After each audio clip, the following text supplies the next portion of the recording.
jeunesse comme un road trip post-apocalyptique. Voilà.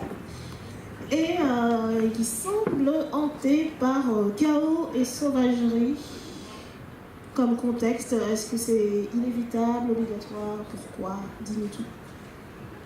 Ok.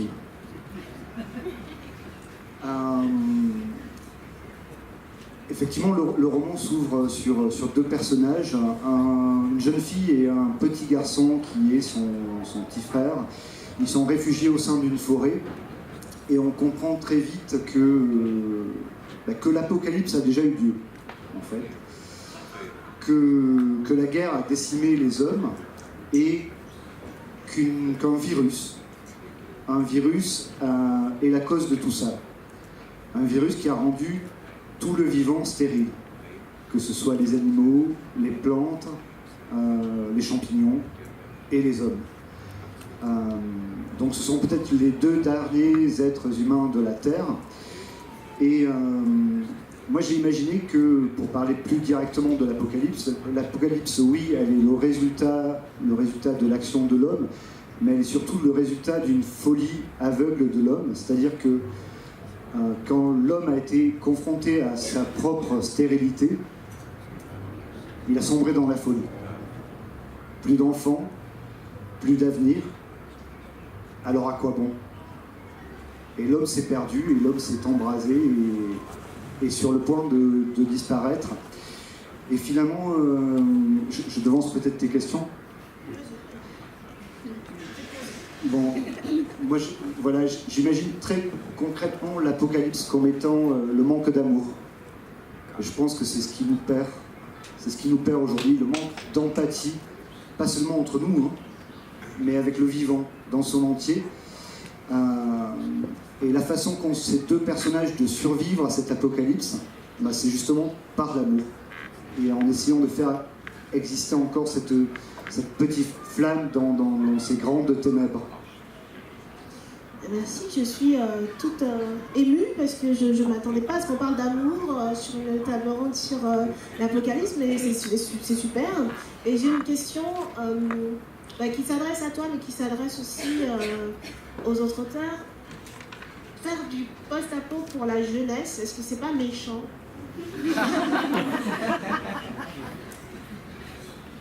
Vous en passez ou pas, si vous avez un avis là-dessus. Premièrement, effectivement, Sirius a été primé par les collégiens. Bon, j'en ai été très étonné, parce que c'est un livre qui est assez dur. Pas tant dans la violence qui est décrite, mais plutôt dans une violence psychologique de ce que les personnages peuvent ressentir, cette solitude extrême. Mais je pense que nous, les adultes, on a à tort tendance à considérer comme les enfants comme étant hors du monde, aveugles, sourds à tout ce qui se passe. Et je crois que c'est une grande erreur de considérer l'enfance et la jeunesse comme ça. C'est leur confisquer les clés du monde. Et je trouve qu'il est très important aujourd'hui de mettre des mots sur ce qui nous arrive et qu'est-ce qu'on vit. Et alors évidemment avec bienveillance quand on s'adresse à la jeunesse en leur disant « Ne t'en fais pas, je suis là avec toi et on va y arriver ensemble ». Mais il n'y a rien de pire, je trouve, que le silence dans notre monde. Et Dur a écrit également pour la jeunesse. Peut-être un commentaire là-dessus.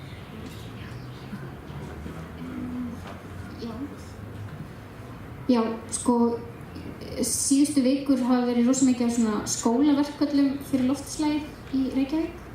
Oui, ces dernières semaines, il y a eu énormément de grèves de lycéens ou d'écoliers pour le climat à Reykjavik. Þetta hún sænska Greta Thunberg sem startaði þessu og þetta líka hérna í Frakklandi og í mörgum öðrum löndum.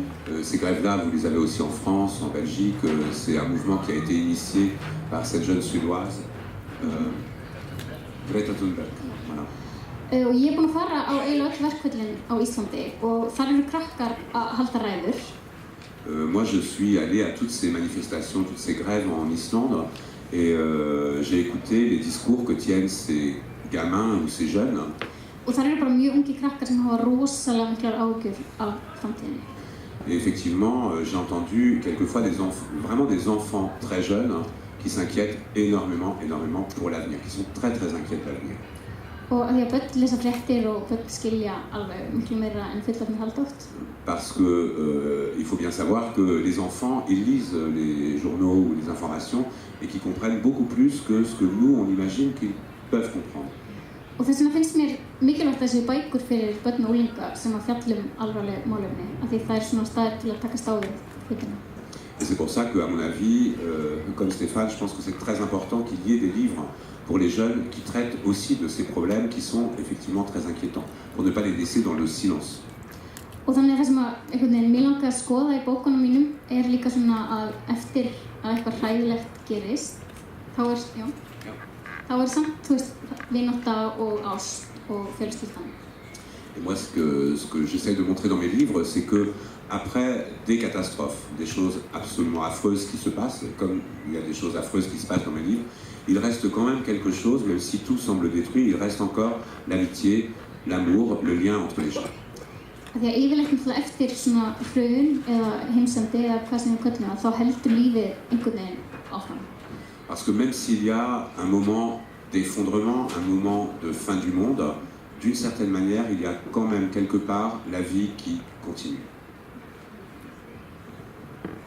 Merci. Je vous propose d'écouter maintenant l'extrait qui a été choisi par Jean-Pierre Andrevant.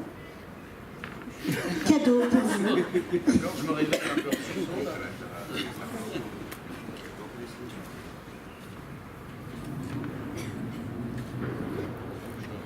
Tu voulais commenter sur un... Tant que Jean-Pierre, je sens l'extrait. Tu as trouvé ? D'accord. Donc, moi, je voulais juste réagir à ce que tu disais, Jérôme, sur le fait que tu étais surpris de la traite des collégiens pour tes histoires dures et noires, pour fréquenter un petit peu des collégiens au travail. Ils aiment ça, ils sont friands de trucs déprimants, de trucs durs, voilà, ça leur plaît, quoi. Voilà. Pas si étonnant que ça, je pense, dans leur lecteur. Ça répond à leur angoisse, hein, cette angoisse qu'ils ont exprimée, etc. Je pense qu'effectivement, on cherche cette angoisse-là à trouver une réponse dans des histoires qui la mettent en scène. Et si je peux me permettre d'ajouter une petite touche, trouver des mots quand on est... Enfin, je me souviens, là, quand j'avais cet âge et qu'on cherchait des mots pour dire des choses qu'on ne comprenait pas, ces transformations intérieures compliquées, c'était vachement précieux d'avoir des livres qui nous donnent les mots pour dire ce qui ne va pas. À toi, Jean-Pierre.